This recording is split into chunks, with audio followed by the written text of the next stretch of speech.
Alright, what up y'all? So a couple of weeks ago I posted this video and people were saying, you know, I was an idiot, didn't know what I was doing, had no business working on any mechanical stuff. So that was a bit harsh, I thought. But they also said, like, I said true duals in the video, like I didn't know the difference between true duals and fake duals or whatever you want to call it.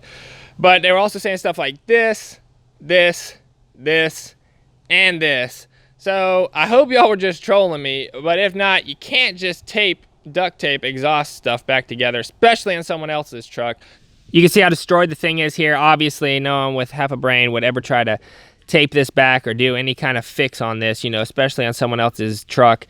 It's totally destroyed, and that's why I broke it off. You can see it just rusted through right there. And then right here, it's rusted through, right? Like, it's like bad. It's totally rusted through. I mean, I can bend the metal like that. That was like the only thing repairable on this exhaust system. All right, y'all, so you can tell I'm not a brain lad. I know what I'm doing. Peace.